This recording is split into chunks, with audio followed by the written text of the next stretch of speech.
Well, I was born about 4 or 5 miles from this very spot where I am now.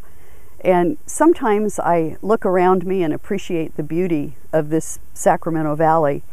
I can look south out of my living room and admire the Sutter Buttes.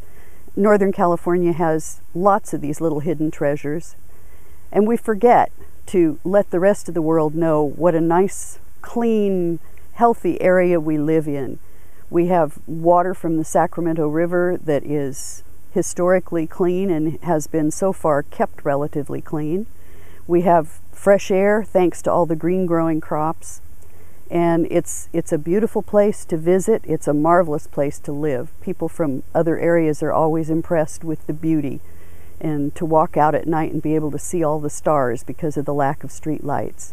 And this is something that we need to make the world aware of, because we are a unique place and we need to preserve it for the future.